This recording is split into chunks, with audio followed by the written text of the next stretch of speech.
I've got two main questions that no one's ever given me a really good answer for.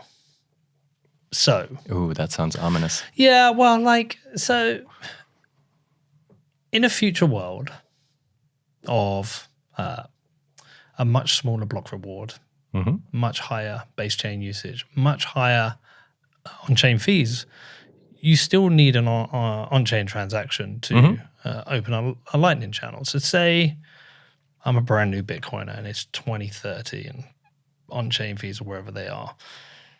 And I want to get involved in Bitcoin. I can't afford on-chain fees because I just want $100, £100 of Bitcoin, and on-chain fees might be super high. It just is prohibitive to me. So is there a way I will be able to get on Bitcoin without owning a UTXO? Excellent question, and I just realized why you never got a straight answer for it, because nobody knows the answer. Yeah, this is my issue. Neither do I, by the way. Very much all of these scaling solutions get us 1, 2, 3 orders of magnitude, and many people then sort of extrapolate and say, hey, this is the solution going forward forever. Whereas in reality, we will bump against the limitations of Lightning. Now there's two options we have here, right? Either we evolve Lightning, or we come up with something completely different, and it just is called something else, right? Well, because I think it leads to a bigger point, is that if in a future world, most of the people we onboard into Bitcoin is just into Lightning, say that's the future world we end up in, can you ever be truly self-sovereign if you're only on Lightning because you're possibly on somebody else's UTXO or their channel, which they could close at some point? Well, I mean, being on somebody else's UTXO in this case is a bit of a mischaracterization, right? It's co-owned by you. Yes, okay. Your signature is needed to determine what happens with those funds. And that is very much the basis for all of these off-chain protocols, where we essentially say, hey, we pool funds, and then we go into a separate room and decide what happens with those funds, and we'll come back to the chain only once we know how to settle it, right? Let's go back a step. I download a new wallet, and I deposit some sats in there. It's a Lightning wallet. I've got 50,000 sats in there that somebody sent me. What's the UTXO behind that? Is it everybody? Who's sharing that UTXO? That very much depends on which kinds of solution we end up with, right? It could be a multi-party channel where essentially hundreds of people pool their funds and co-decide what happens with those funds.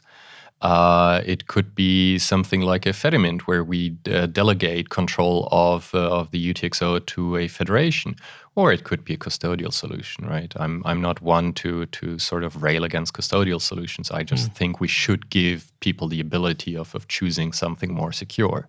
So in a custodial solution, you can be rugged. Absolutely. So yes. you're not really self-sovereign. Exactly. Because it's not your keys. Okay. In a federated solution, you can be rugged, but there's lower risk in that it may be fairly transparent who the federation is. Yeah. OB often talks about like a community one, and there's you have the reputations of the people.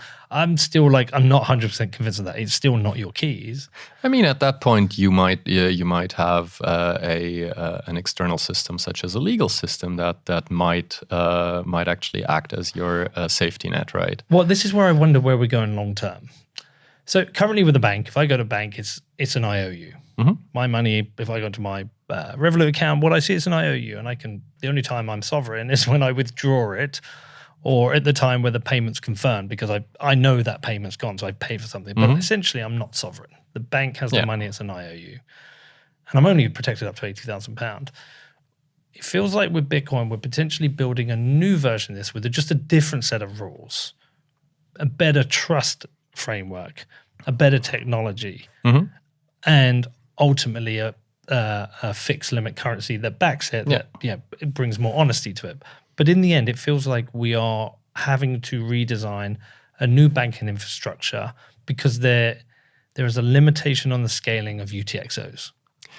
I wouldn't say that the UTXOs is the limiting factor here. The cost of on-chain could be the limiting factor of getting people UTXOs. Yeah, I think it very much is a spectrum, right, Yeah. of solutions that we want to offer here.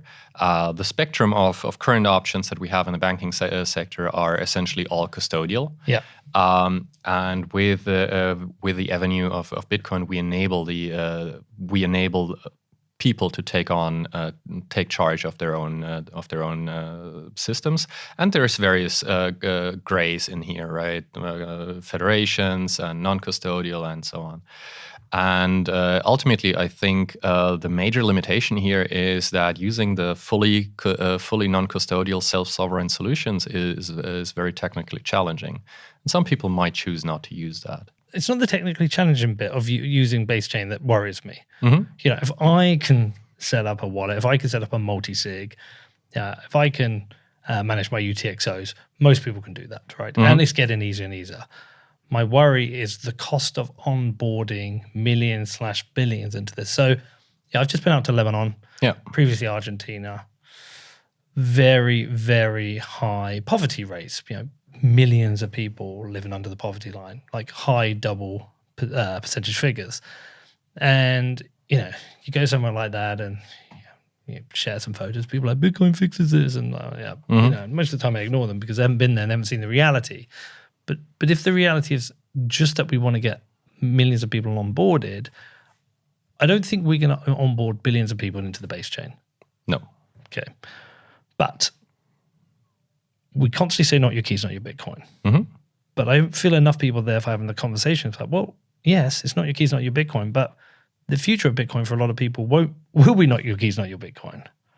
Because there will be a spectrum of custodial, semi-custodial, federated trust models that most people will have to use. Mm-hmm.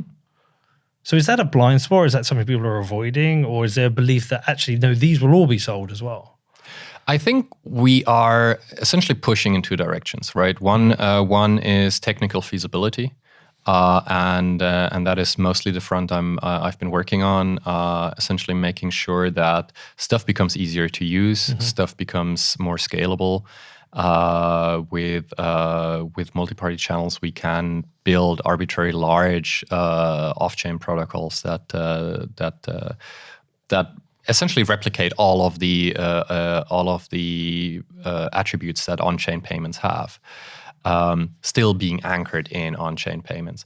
And the other dimension is that we obviously want people to go towards a more self-custodial solution, and that goes hand in hand with simplifying, but also with scaling. I can't say how we're going to do it because otherwise I would have published it as a paper already. Come on, man. Then again, I don't write papers that much anymore. But I'm relatively optimistic that when the time comes, we will have the solution.